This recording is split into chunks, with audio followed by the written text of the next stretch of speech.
Have you ever wondered why some ancient stories were erased from history? Or why a mysterious book linked to Cain's son, Enoch, was banned by the Church? Today, we uncover the hidden origins, the forbidden text, and the secrets behind the story of Enoch, the son of Cain whose book was banned by the Church. Have you ever wondered what the world looked like in the first days after humanity was cast out of paradise? This moment, often overshadowed by the drama of Eden itself, is actually the foundation for everything that comes later, including the story of Cain's son, Enoch. To understand who Enoch was and why his legacy became so mysterious, we have to travel back to a world still raw, unshaped, and filled with firsts. According to the biblical narrative, the earth after Eden is a place where nothing is established yet. No cities, no traditions, no laws, just a young humanity trying to survive in a landscape that is wild and unforgiving. Adam and Eve, once sheltered in a garden of abundance, now face hunger, danger, and the harsh reality of physical labor.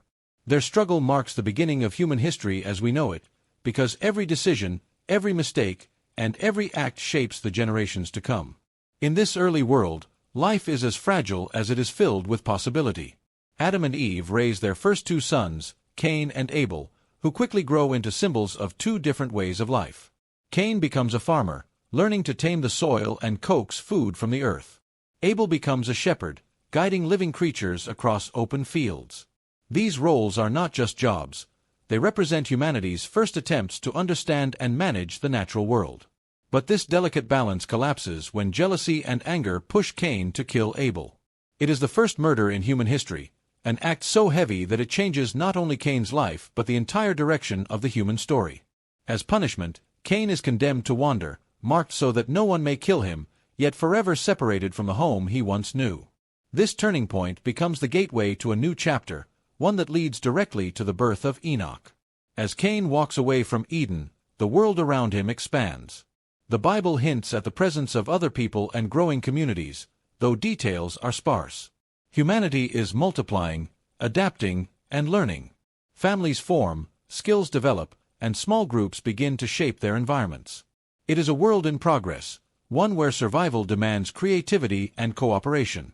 Tools are invented, shelters are built, and knowledge begins to accumulate. This early environment is not static. It is constantly shifting, constantly growing, and constantly challenging those who inhabit it.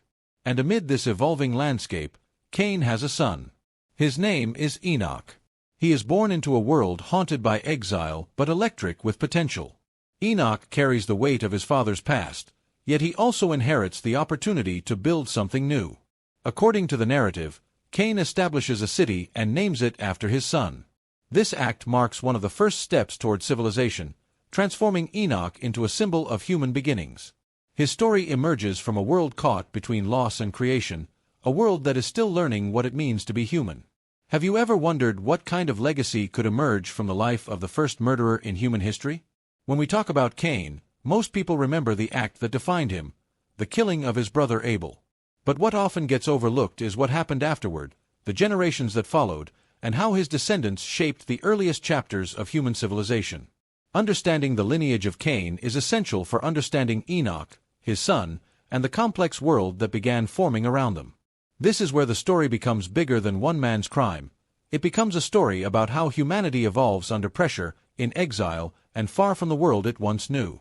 According to the biblical narrative, after Cain is cursed by God and cast out, he moves eastward into the land of Nod. This is where his lineage begins. Despite the weight of his punishment, Cain does not vanish into obscurity.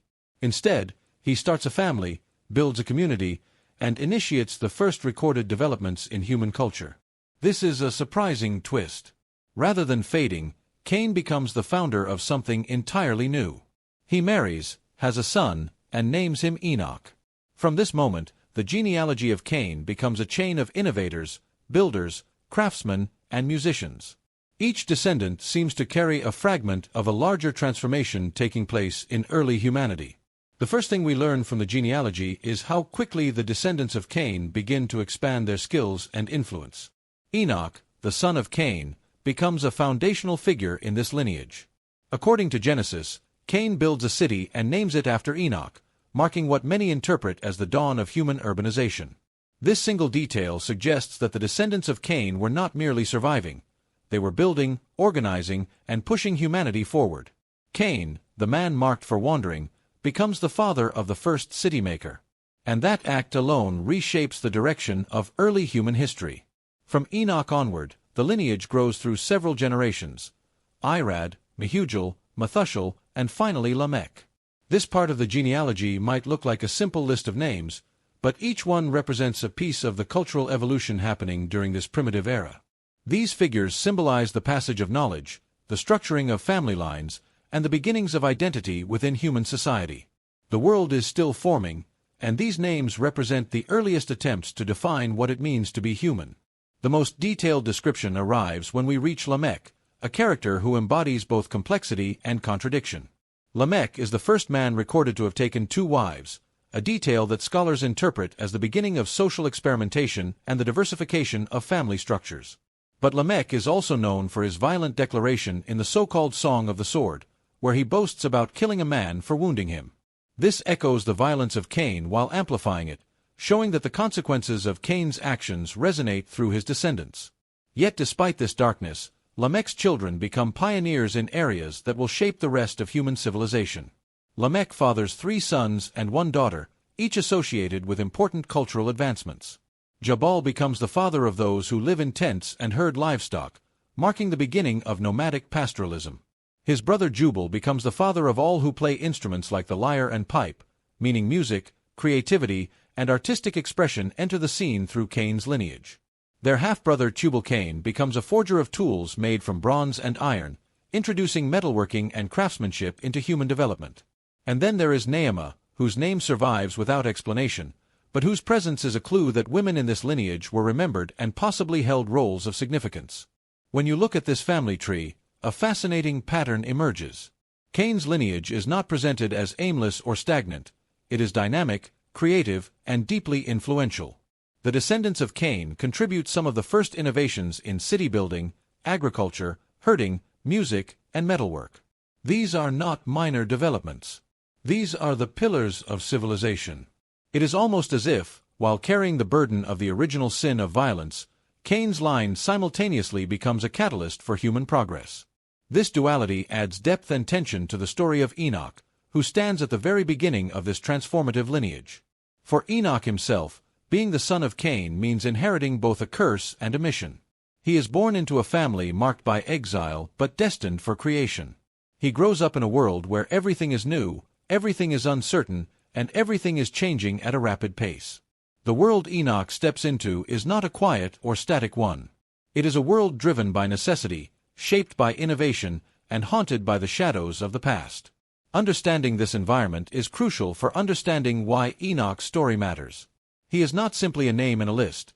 He is the product of a powerful narrative of struggle, resilience, and reinvention. The lineage of Cain sets the stage for the entire story that follows. Without understanding this chain of innovators and outcasts, we cannot understand the symbolic weight carried by Enoch. He becomes a bridge between the punishment of the past and the potential of the future. And his legacy, woven into the earliest threads of human civilization, is what ultimately positions him as a figure worth exploring in depth, especially when we consider how later traditions and texts have expanded, transformed, and sometimes even suppressed his story. Have you ever wondered what it truly meant to be Enoch, the son of Cain, and why his name appears at the very dawn of human civilization? When most people hear the name Enoch, they think of the mysterious figure who walked with God, the Enoch of the Book of Enoch. But long before that tradition emerged, there was another Enoch, one far more ancient, and far more deeply tied to the first human struggles after Eden. This Enoch is not a heavenly prophet or an ascended figure. He is a child born into exile, a symbol of humanity's first attempt to rebuild after violence, and a character whose story sits at the foundation of the world's earliest myths of civilization. To understand who he was, we must immerse ourselves in the raw, unfiltered world of Genesis, where the earliest generations of mankind are still grappling with the consequences of the fall. Enoch's story begins before his birth, in the shadow of one of the Bible's most dramatic tragedies.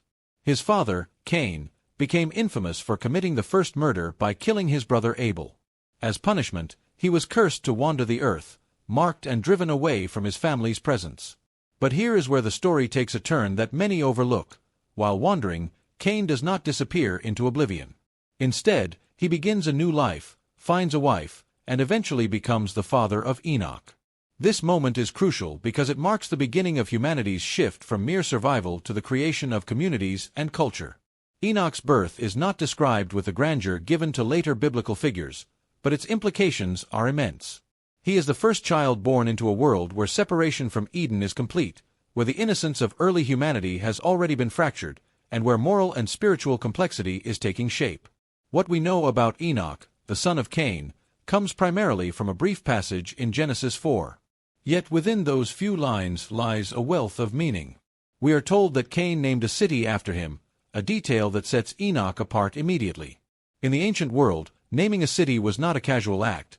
It was a declaration of legacy, a marker of permanence, and a way of anchoring one's name into the fabric of history. But why choose the name of his son? Why not name the city after himself, or after something symbolic? This decision suggests that Enoch represented hope, continuity, and perhaps even redemption for Cain. By naming the city after his firstborn, Cain was attempting to leave behind a future that transcended his past crime.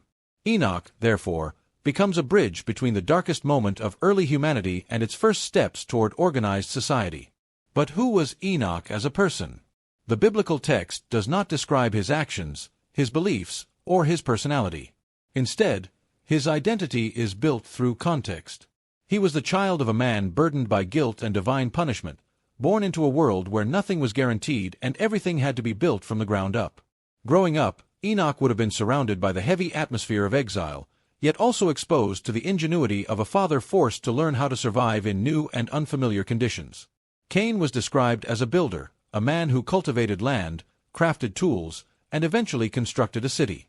All these skills would have shaped Enoch's early environment.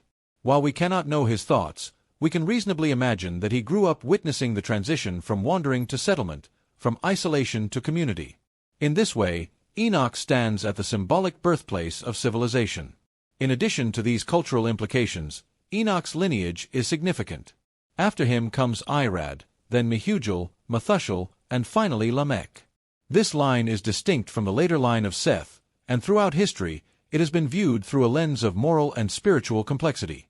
Some traditions interpret Cain's line as representing human innovation but also the potential for corruption. Others view it as a legitimate and foundational part of humanity's growth. Regardless of interpretation, Enoch is the first link in that chain, and his position shapes the tone for the generations that follow. He is the origin point of a line associated with city building, metalworking, music, and cultural development. These achievements, credited to Cain's descendants, suggest that Enoch's legacy is far from negative.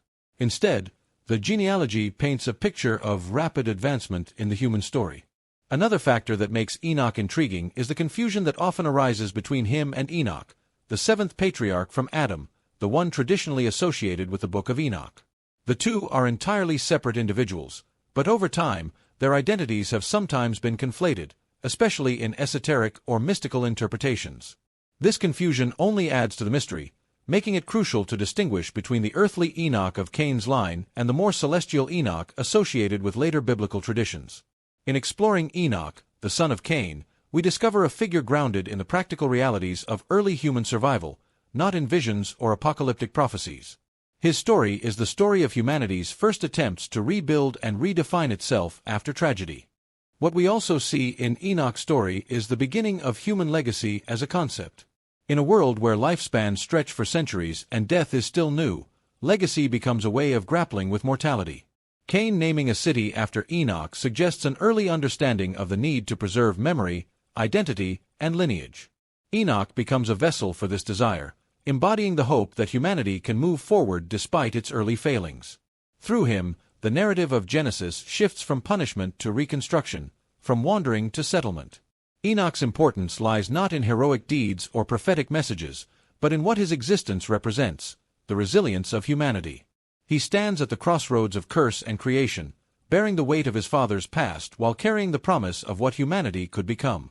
His story challenges us to reconsider the early chapters of Genesis not as tales of destruction, but as stories of beginnings.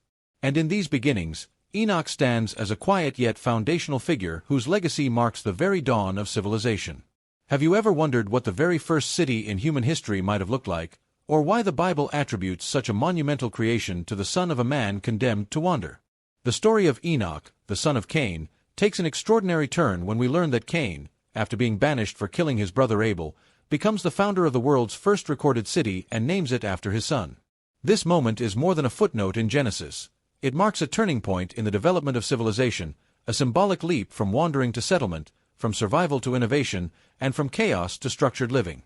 Understanding this city and its implications helps us see Enoch not just as a name on a genealogical list, but as a central figure in humanity's earliest attempts to build something lasting.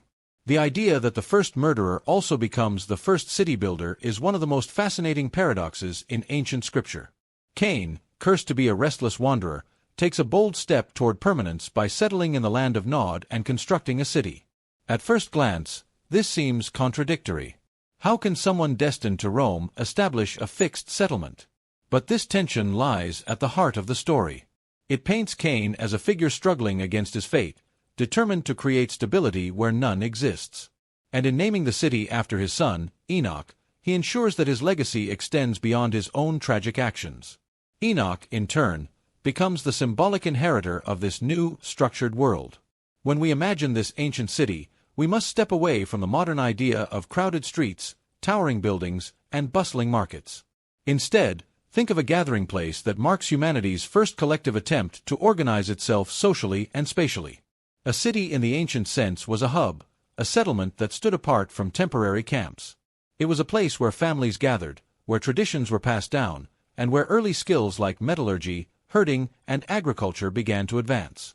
This was likely a fortified or structured settlement, perhaps with defined boundaries or communal areas, representing the earliest move away from nomadic existence. Enoch's association with this early city elevates his importance within the biblical narrative. Though the text speaks little about his personal achievements, the decision to name the city after him suggests he held great significance for his father and perhaps for the earliest generations born after Eden. Some scholars argue that naming a city after a child was a way to give that child a legacy, a destiny, or even a symbolic role as a guardian of civilization. Others suggest that Enoch's name itself, often translated as dedicated or initiated, hints that he may have represented the beginning of something new, a new generation, a new society, a new way of life. This first city, then, represents not just physical construction, but cultural evolution. Once humans gathered together in a fixed location, everything began to change. Knowledge could be shared more efficiently. Families could specialize in certain tasks.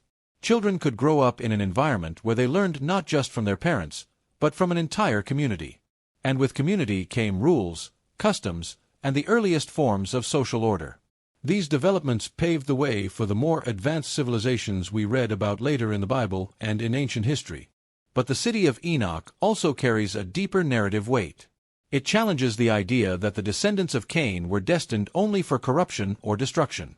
Instead, it shows that out of a broken past can emerge innovation, structure, and even hope. Cain's act of building a city could be seen as an attempt to redeem his legacy, to give his lineage a chance at stability and growth. And Enoch, as the namesake of this first attempt at civilization, becomes a bridge between the darkness of Cain's sin and the possibility of renewal. At the same time, the city raises questions about early humanity's relationship with God. Was the act of building a city an attempt to replace the closeness with the divine that was lost after Eden? Was it a way to construct meaning and identity without reliance on the garden they once knew? Some interpretations view early cities as symbols of human ambition, attempts to control their own destiny apart from divine guidance. Others see them simply as natural progressions of human creativity and adaptability. The story leaves these questions open, inviting us to reflect on the motivations behind humanity's earliest achievements. As we continue to explore the lineage of Cain and the descendants that followed Enoch, we find references to early metalworkers, musicians, and herders.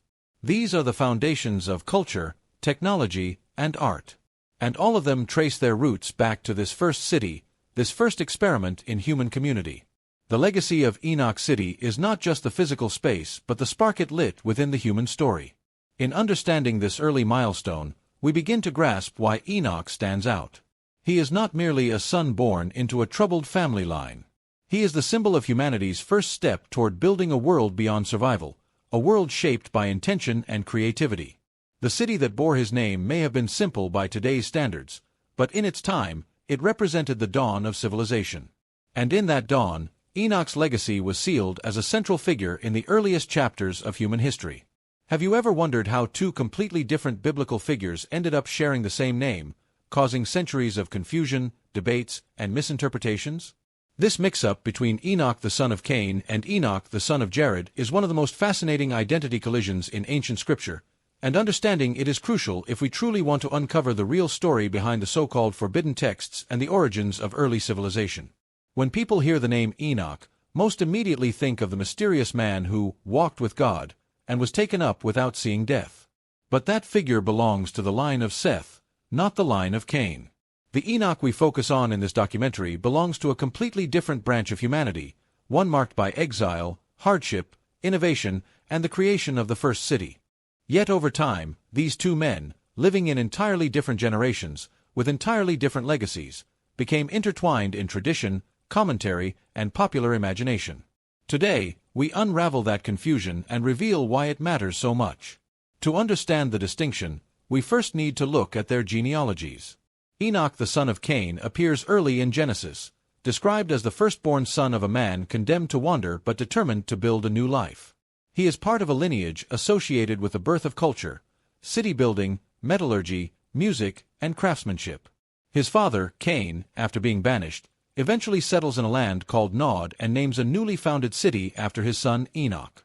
This Enoch represents the dawn of organized human society, a figure tied to urban beginnings and the blossoming of technology.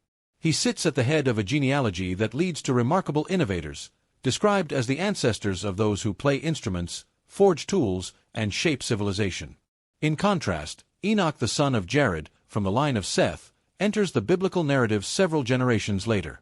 This Enoch is described as a righteous man who walked in close fellowship with God. His story is steeped in mystery, especially because the biblical text says God took him, implying a supernatural departure from earth. It is this Enoch who is traditionally associated with the Book of Enoch, the ancient text filled with visions, angelic encounters, apocalyptic warnings, and cosmic revelations. For centuries, readers merged these identities, assuming that the innovator from Cain's line was the same figure who received visions of heaven. But this confusion ignores the very different themes connected to each man. One is tied to earthly innovation and the birth of civilization. The other is tied to sacred visions and divine mysteries. So how did this conflation happen? Much of it came from the power of tradition. Early readers of Scripture lacked easy access to scholarly tools or detailed genealogical charts. Names repeating across generations were common in ancient cultures, and the simplicity of the early biblical narrative left gaps that later commentators unintentionally filled with assumptions. The later Enoch, associated with angels, watchers, and forbidden knowledge, became a magnet for legends. His name grew in prominence, overshadowing the earlier Enoch from Cain's lineage. Over time, people began referring simply to Enoch when discussing the Book of Enoch, even though the book itself never claims authorship by Cain's son. The similarity in names, combined with the dramatic nature of the apocryphal text, led to a merging of identities that still persists today. Another factor is the evolution of religious storytelling. As communities passed these stories orally, details shifted. Meanings blurred. A figure as dramatic and supernatural as Enoch the visionary naturally overshadowed the more grounded Enoch associated with urban development. Some early interpreters may have even found symbolic meaning in connecting the two, one representing the earthly rise of civilization, the other the heavenly rise of spiritual knowledge. This blending created a narrative that felt more poetic, even if it was historically inaccurate. Misunderstandings became traditions, and traditions eventually became widely accepted assumptions. But the distinction matters, especially when discussing the so-called banned or hidden texts. Many people assume that the Book of Enoch was connected to the son of Cain because his lineage is associated with rebellion, exile, and the birth of human autonomy. The idea aligns neatly with the theme of forbidden knowledge. Yet historically, the book is linked to the line of Seth, not Cain. Recognizing this helps us properly understand who held influence in ancient communities, which traditions preserved certain stories, and why some texts were considered spiritually authoritative while others were not. Understanding the two Enochs reveals much more. It shows how early biblical stories evolved, how identity confusion shaped theology, and how fragile the preservation of ancient memory can be. When we separate the two figures, their narratives become far more compelling. Enoch, the son of Cain, becomes a foundational cultural figure, a symbol of humanity's first attempts at urban life and structured society. Enoch, the son of Jared, becomes a mysterious prophet whose visions shaped entire movements but whose writings were ultimately excluded from the biblical canon. Recognizing the difference doesn't just clarify a historical error, it deepens the mystery of each man. It allows us to appreciate their roles in the broader story of early humanity. And it sets the stage for understanding why the Book of Enoch, despite being attributed to the wrong figure for so long, became one of the most controversial and influential ancient texts in religious history. Before we continue, don't forget to subscribe so you won't miss more content like this. That way, you'll always be up to date with our upcoming videos.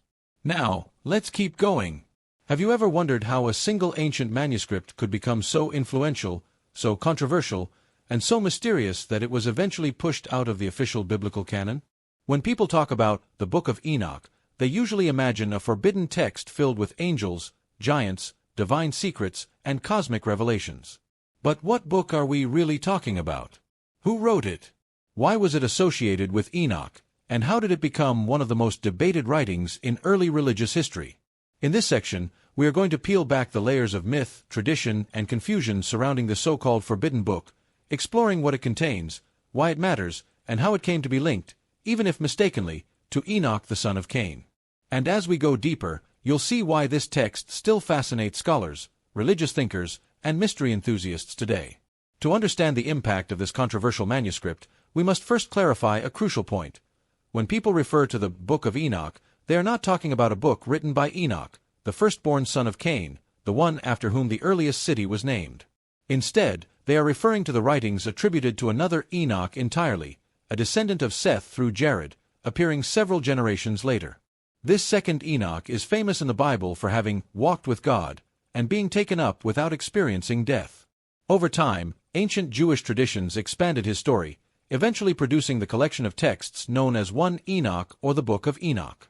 But because the name is the same, many readers unfamiliar with the genealogies confuse both figures. This confusion creates a fascinating challenge for anyone exploring early biblical history and is part of the reason why the Book of Enoch developed such a mysterious reputation. The Book of Enoch as we know it today is actually a combination of several ancient writings, compiled over centuries.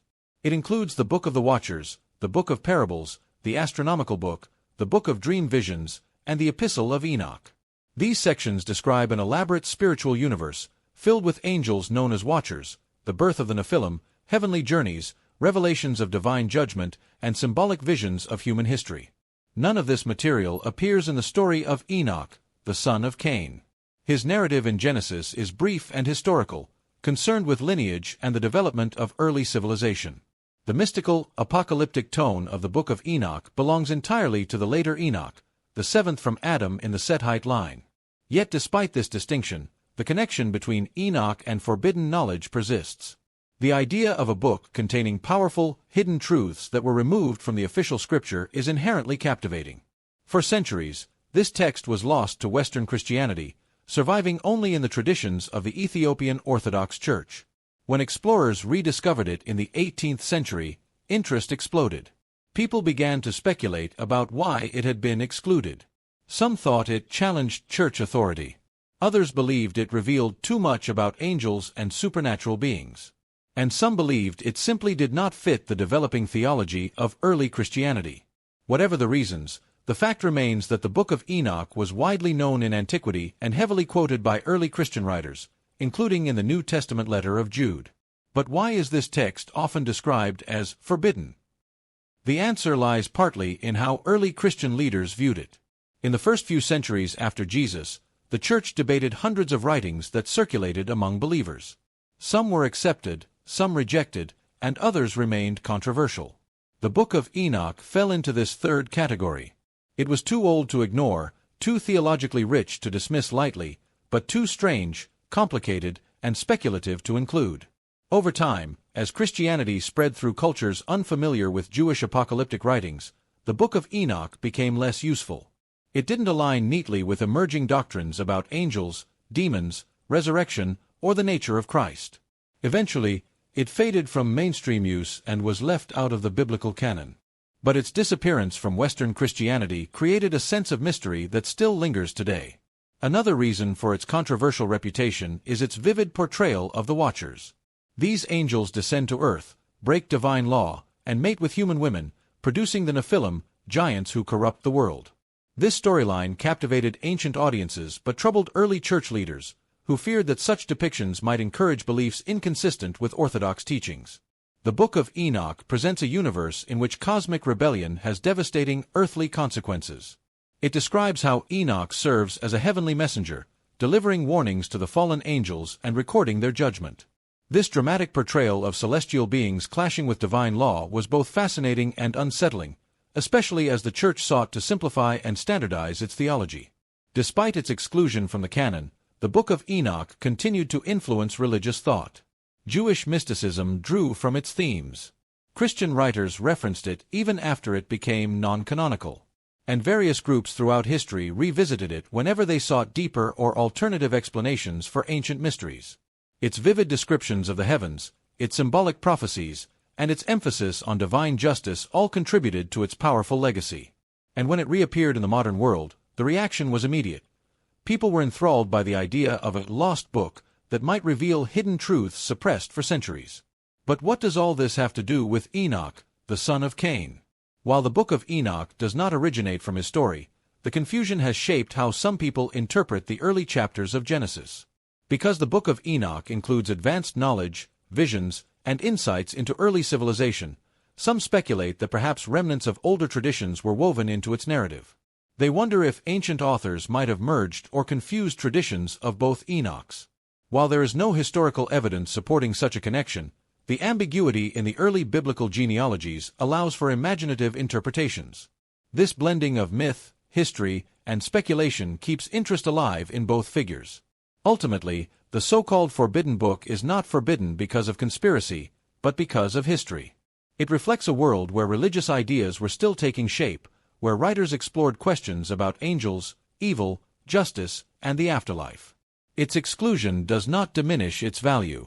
Instead, it highlights how complex and diverse early religious thought truly was. And the fact that it has re-emerged, still controversial and still captivating, proves that ancient questions never fully disappear. They only wait for someone curious enough to ask again. Have you ever wondered why a book once respected, quoted, and widely circulated among early religious communities was later pushed aside and declared unfit for the biblical canon? The rejection of the Book of Enoch is one of the most dramatic and revealing episodes in the history of early Christianity and the formation of the canon. To understand why this ancient text, filled with visions of angels, cosmic battles, and divine judgment, was abandoned by the institutional church, we need to explore not only its contents but also the political, theological, and cultural struggles that shaped the foundations of Western religion. This story is not simply about a book being removed. It is about the shifting boundaries of orthodoxy, the fear of controversial ideas, and the tremendous influence of power on religious memory. The Book of Enoch, or 1 Enoch, was once held in high esteem. In fact, several early church fathers referenced it. The Epistle of Jude explicitly quotes from it, suggesting that its ideas were widely accepted within the first generations of Christians. Yet only a few centuries later, the very same text was described as heretical, forbidden, and dangerous. So what caused this incredible shift? One of the main reasons was its unsettling and vivid portrayal of angels. The Book of Enoch provides detailed accounts of how certain angels, called the Watchers, descended to earth, interacted with humans, and even fathered hybrid beings known as the Nephilim. These stories were dramatically different from the more controlled and restrained descriptions of angels found in the canonical scriptures. While the Genesis account mentions the sons of God and daughters of men in just a few ambiguous lines, Enoch expands this into a sweeping narrative that includes forbidden knowledge, cosmic rebellion, and divine judgment. Such bold elaboration created theological headaches. Leaders of the early church feared that these stories blurred the line between myth and doctrine too heavily, making it harder to establish a unified and stable interpretation of Scripture. Another major issue was the book's strong emphasis on judgment and apocalyptic visions. The Book of Enoch depicts the cosmos as an ongoing battleground between divine forces and corrupted beings, and it offers complex descriptions of heaven, hell, the underworld, and the nature of the soul after death. These detailed revelations went far beyond what the canonical text provided. Early theologians worried that such revelations could lead believers to adopt speculative doctrines that were not sanctioned by the emerging orthodoxy. This was a time when the Church was fighting to define what Christians should believe about the afterlife, angels, demons, and the end of days. A book that seemed to offer answers outside the approved framework was simply too risky.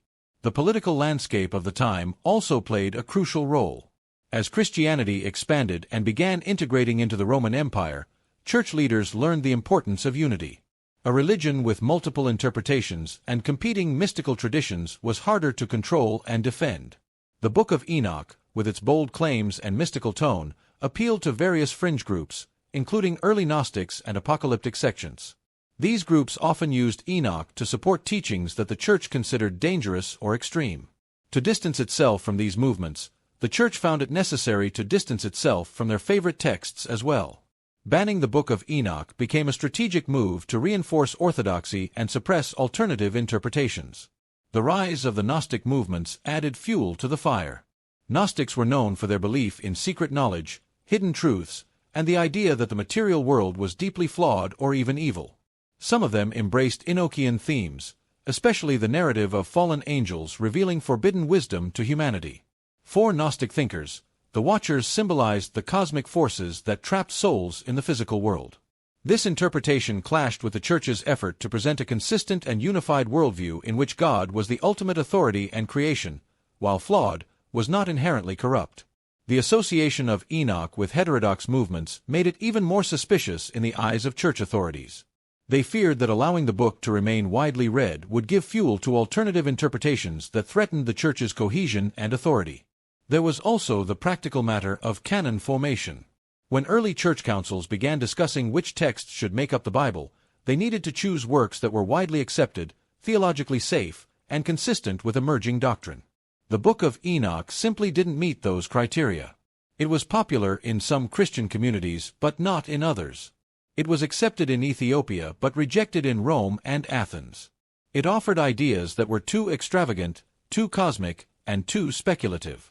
In an era when bishops sought stability and clarity, Enoch's wild, visionary tone made it seem unreliable. Church leaders wanted scriptures that grounded the faith, not ones that opened the door to speculation about heavenly journeys, cosmic calendars, or angelic hierarchies. One of the most fascinating reasons for the book's rejection involves the figure of Christ himself. The Book of Enoch contains passages referring to a pre-existent heavenly figure known as the Son of Man, who would judge the wicked and rule in glory. For early Christians, this figure sounded remarkably similar to Jesus. Some communities embraced this and believed Enoch had prophesied Christ. But others found it problematic because the book portrayed this figure through imagery and concepts that didn't align with official doctrine. The Church did not want theological confusion surrounding Christ's identity or the nature of his divine authority. Enoch's portrayal of the Son of Man was simply too ambiguous, too symbolic, and too open to interpretation.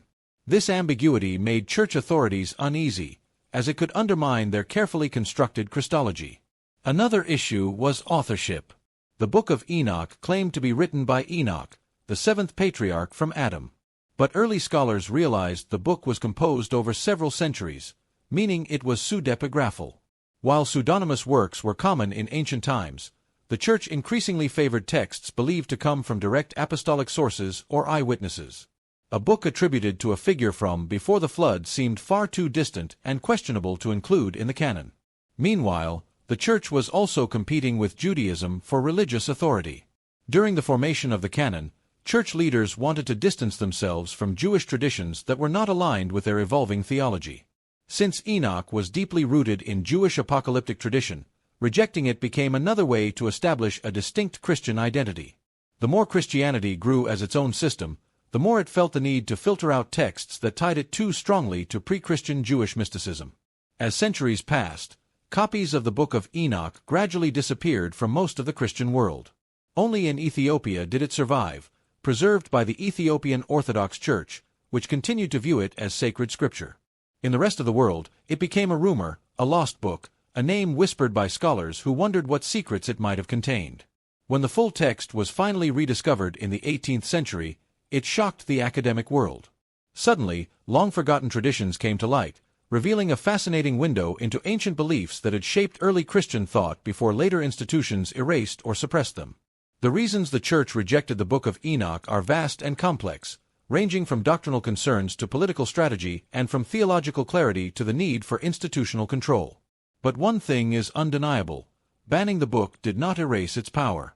Its influence persists today, inspiring researchers, theologians, filmmakers, and curious minds who wonder what might have happened if this mysterious text had remained part of the Bible. The Book of Enoch challenges us to consider how religious history is shaped not only by faith but by decisions, debates, and conflicts. And it reminds us that the story of humanity's earliest beliefs is far richer, stranger, and more dramatic than what survived in the official canon. Before we continue, don't forget to subscribe so you won't miss more content like this. That way, you'll always be up to date with our upcoming videos. Now, let's keep going. Have you ever wondered how a banned ancient text could still echo across centuries, subtly influencing religions, philosophies, and mystical traditions long after it was removed from the official canon? When we explore the legacy of the Book of Enoch and the traditions surrounding the two Enochs mentioned in Scripture, we discover that the impact of these stories reaches far beyond their original context. Even though the Book of Enoch was excluded from most biblical canons, its ideas found new life in Judaism, early Christianity, and several esoteric movements that emerged long after its suppression. Section 9 invites us to follow those echoes, to trace how this forbidden text and the mysteries around Enoch, both the son of Cain and the more famous Enoch son of Jared, continued to shape spiritual thought in ways that many people today don't even realize. To understand these echoes, we have to start with Judaism.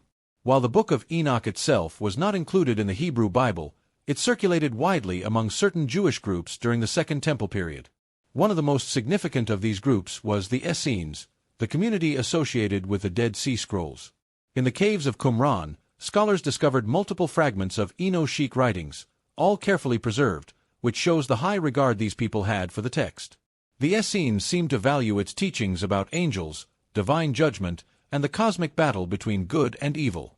These themes appear repeatedly throughout their writings, sometimes echoing passages from the Book of Enoch almost directly. Even though mainstream Judaism later distanced itself from the book, its influence lingered in Jewish mysticism, especially in early Kabbalistic thought. Ideas like the heavenly ascents, the hidden knowledge passed down from ancient figures, and the structure of the angelic realm show clear similarities to Enochic material. It is a fascinating example of how a text can disappear from official scripture yet continue shaping spiritual imagination. But the echoes do not end there. Early Christianity, especially the communities active during the 1st and 2nd centuries, took an even stronger interest in the Book of Enoch. In fact, one of the earliest Christian authors, the writer of the New Testament Book of Jude, directly quotes a passage from 1 Enoch. This is remarkable because it means that some early Christian leaders considered Enoch's writings authoritative or at least meaningful enough to incorporate into emerging Christian theology. The themes of the fallen angels, the Watchers, and the final judgment influenced early Christian teachings about the origins of evil, the nature of demons, and the end of the world. Church fathers like Tertullian defended the value of the Book of Enoch, arguing that it contained genuine revelations. However, as the Church matured and established a more unified canon, leaders became wary of texts that emphasized complex angelology or strayed too far from the theological structure they were trying to consolidate. Even so, the influence of Enochic themes remained, embedded in doctrines about angels, the Nephilim, and the Apocalypse. As Christianity expanded across different regions, various groups adopted the Enochic traditions and reshaped them according to their beliefs. For example, Ethiopian Christianity preserved the Book of Enoch entirely when almost every other branch of the Church abandoned it. In Ethiopia, the book became part of the official canon, and its stories became widespread and influential. This exceptional preservation is the reason we even have a complete version of the text today. Without the Ethiopian Church, the Book of Enoch might have vanished entirely, surviving only in scattered fragments.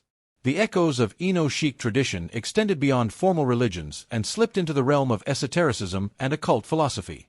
During the Middle Ages and the Renaissance, scholars, mystics, and alchemists sought ancient wisdom that they believed had been hidden or suppressed by religious authorities. The Enoch story, with its themes of forbidden knowledge, angelic secrets, and cosmic mysteries, captured their imagination. This fascination eventually gave rise to several esoteric systems, including angelic magic traditions inspired by the idea that Enoch had communicated with heavenly beings. Some mystics viewed Enoch as a prototype of the enlightened human, someone who had crossed the boundary between earth and heaven.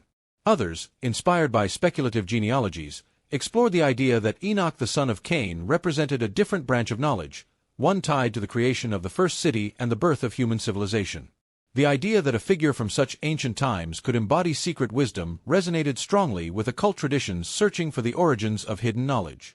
Even in modern times, the legacy of Enoch continues to appear in literature, film, and popular culture. Stories of the Watchers, the Nephilim, and ancient civilizations with advanced knowledge often draw on Enochic themes, even when they do not mention the name Enoch directly. The influence can be seen in fantasy novels, conspiracy theories, documentaries, and speculative history programs.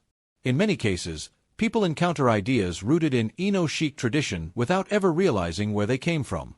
This widespread cultural presence demonstrates how deeply these stories have penetrated our collective imagination. What is most striking is the resilience of Enoch's legacy.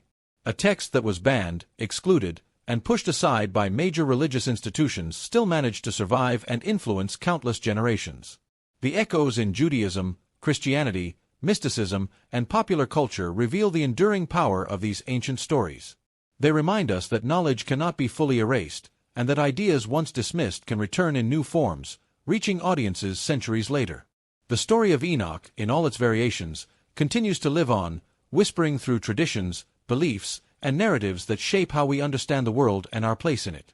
Have you ever wondered what lies behind the most mysterious and controversial interpretations of ancient stories, especially those that blend forbidden knowledge, lost civilizations, and the shadowy legacy of Cain's bloodline? When we reach the realm of alternative theories and esoteric interpretations surrounding Enoch, the son of Cain, we enter a world where myth and speculation collide, where historians debate, religious scholars raise warnings, and truth-seekers try to connect clues that may or may not lead anywhere. But regardless of the conclusions, one thing is certain: these theories have shaped modern fascination with Enoch far beyond what the biblical text alone describes. To begin, let us clarify why Enoch, the son of Cain, attracts so much speculative attention.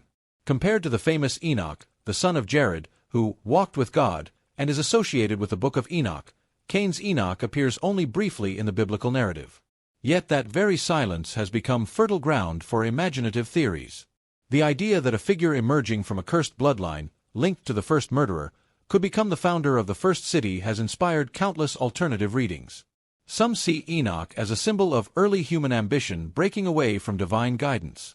Others propose that Enoch's city represents the birth of technology, social organization, and even proto-occult knowledge. While these theories stretch beyond what the text actually states, they reflect modern humanity's hunger for stories that fill the gaps in ancient history. One of the most common esoteric interpretations centers on the belief that Cain's descendants possessed special knowledge, sometimes described as advanced, secret, or even forbidden. According to these theories, the early generations after the fall were not primitive at all but highly intelligent, capable of building structures, tools, and systems far more sophisticated than mainstream history suggests. Proponents argue that the biblical mention of craftsmen, musicians, and metalworkers among Cain's later descendants hints at an early burst of innovation that seems almost out of place in the ancient world. Because Enoch is positioned at the beginning of this lineage, he is reimagined as a kind of proto-architect or culture hero who kick-started the first wave of human progress. But not all alternative theories are grounded in technology. Some take a more mystical route, proposing that Cain's Enoch is linked to secret traditions of hidden wisdom. In certain esoteric circles, Enoch is associated with the origins of ritual knowledge, sacred geometry, or magical practices that later appear in mystical systems. For example, some interpretations claim that the first city built by Cain might have been aligned with celestial movements or structured according to symbolic patterns meant to preserve ancient understanding. These ideas often resemble later traditions found in Kabbalah, Hermeticism, or even speculative Masonic narratives, where ancient patriarchs serve as the transmitters of special wisdom. Although there is no historical evidence to confirm these connections, the thematic overlap has kept these theories alive. Another intriguing angle comes from the world of lost civilization speculation. Some theorists imagine that humanity before the flood achieved levels of advancement that were wiped out, leaving only cryptic traces in biblical genealogies. Within this framework, Enoch City becomes more than a settlement. It becomes the first hub of a forgotten civilization. While mainstream archaeology does not support notions of a pre-flood global culture, These ideas have become popular in alternative history documentaries, books, and online discussions. The concept of a lost ancient world, erased by catastrophe, resonates deeply with the human imagination. Yet it is important to emphasize that these perspectives rely heavily on conjecture rather than verifiable evidence. A particularly bold interpretation suggests that Cain's lineage, including Enoch, diverged spiritually and morally from the rest of humanity, developing beliefs and practices independent from those of Adam's other descendants. In this view, Enoch becomes part of a symbolic drama in which two lines, the righteous and the rebellious, evolve in parallel. The city named after him becomes a metaphor for a society built apart from divine instruction, a civilization grounded in human ambition rather than spiritual obedience.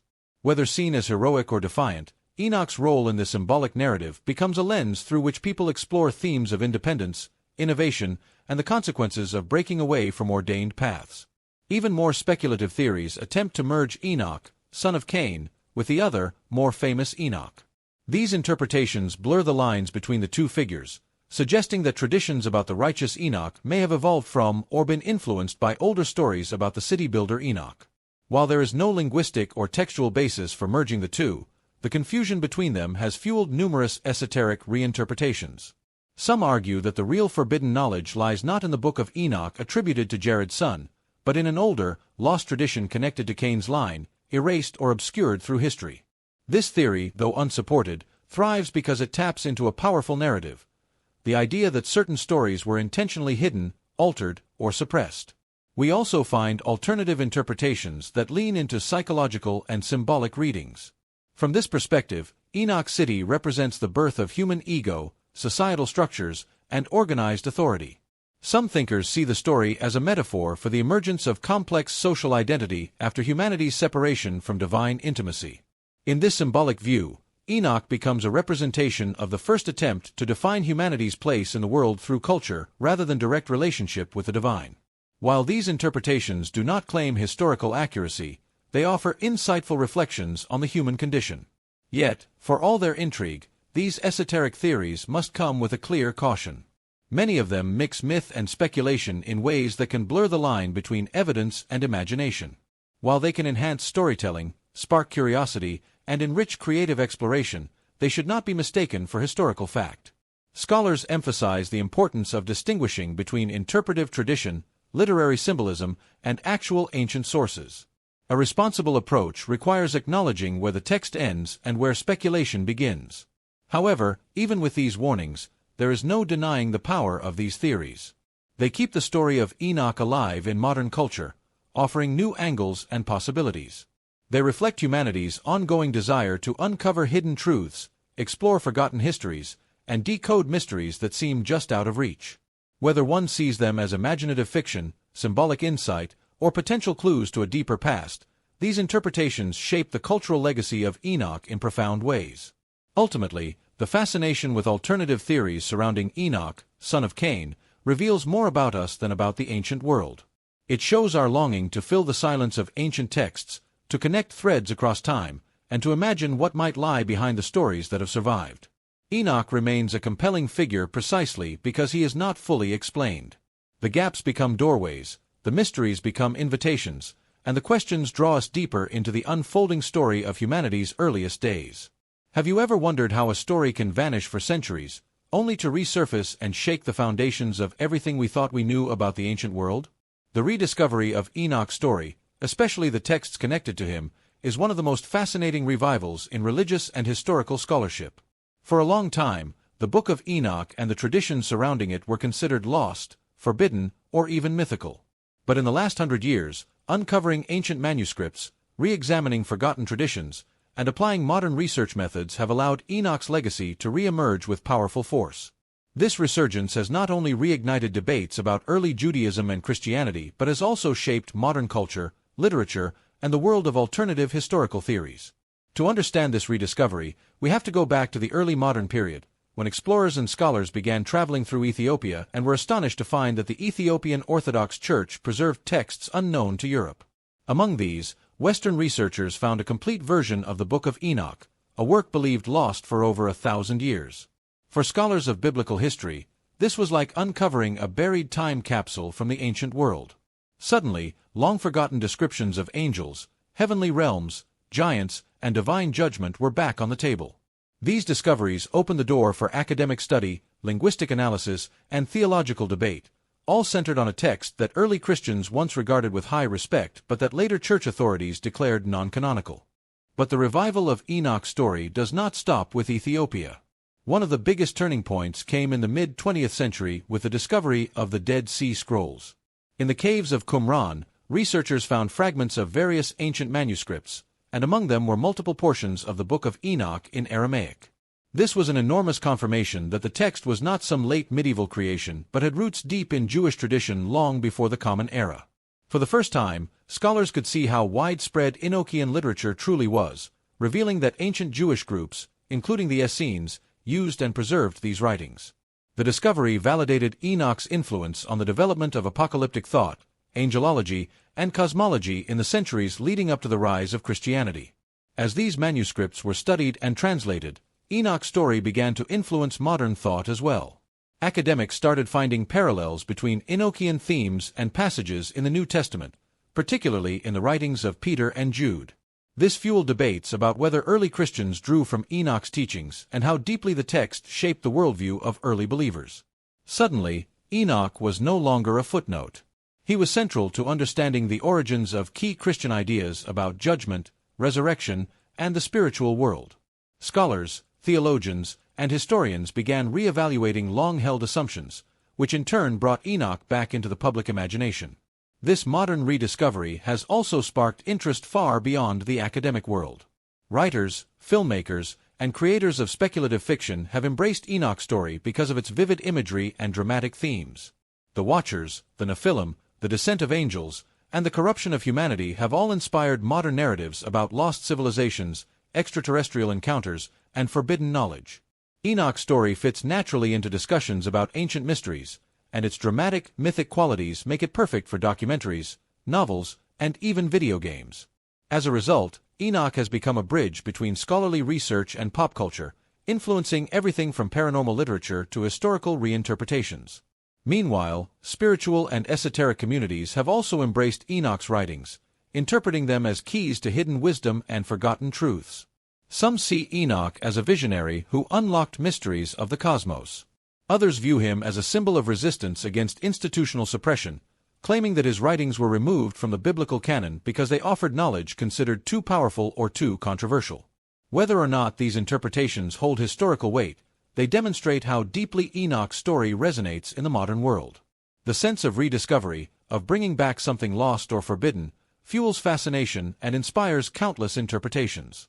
At the same time, it's important to recognize that modern scholarship approaches Enoch with caution and nuance.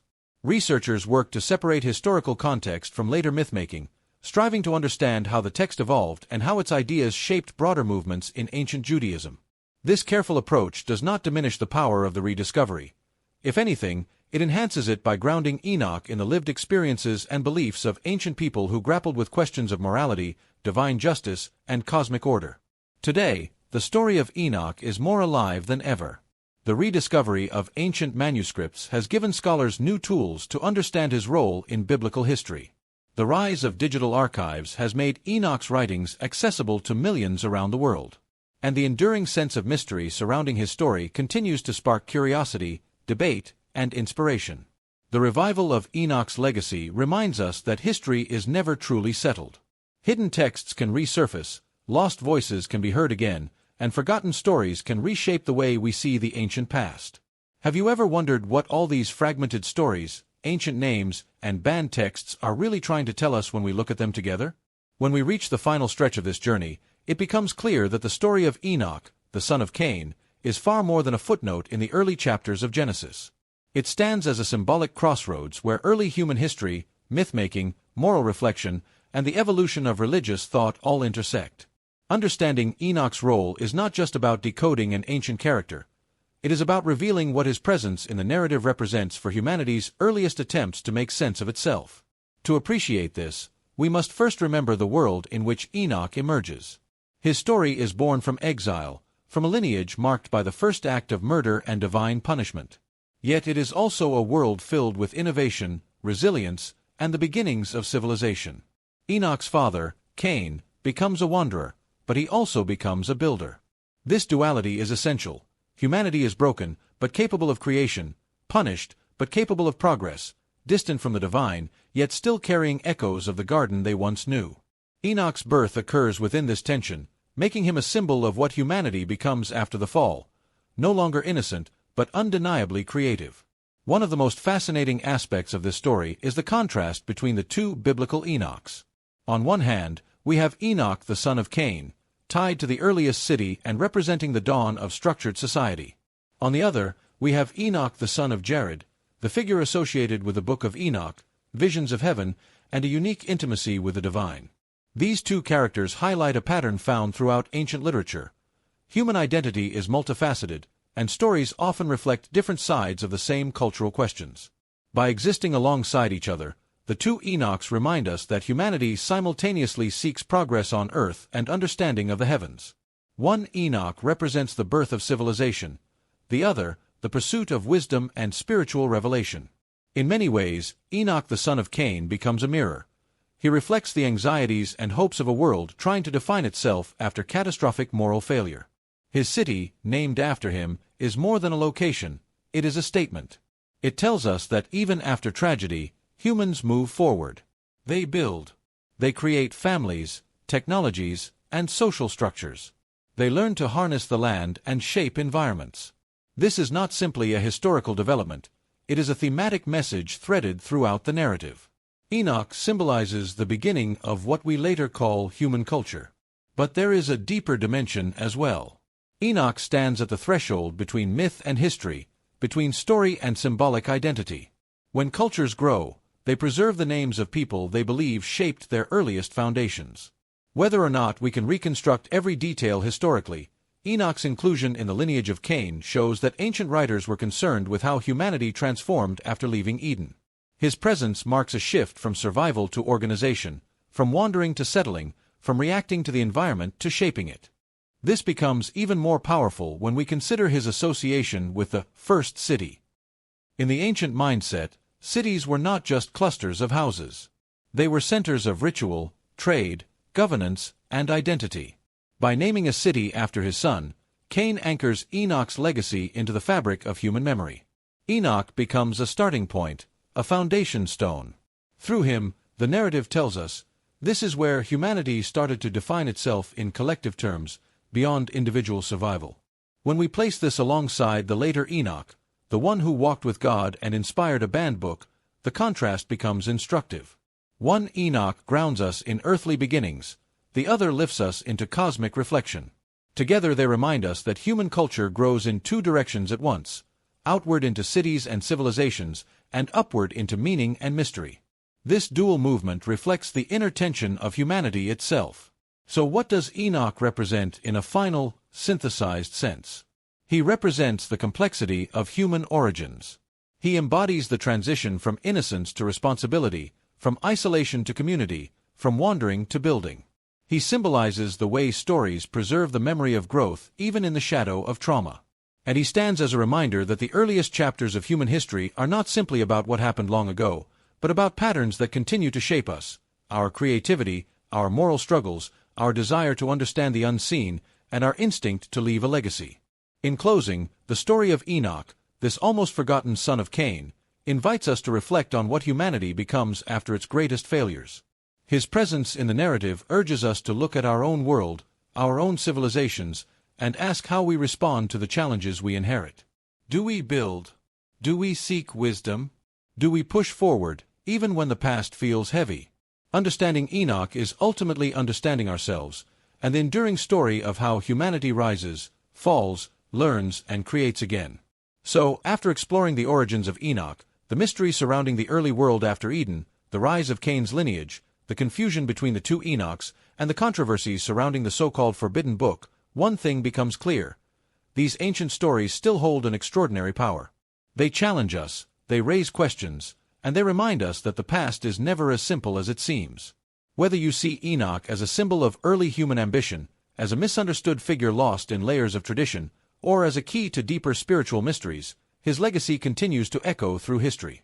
If this journey opened new perspectives for you or helped you understand the ancient world in a different way, I invite you to support this channel.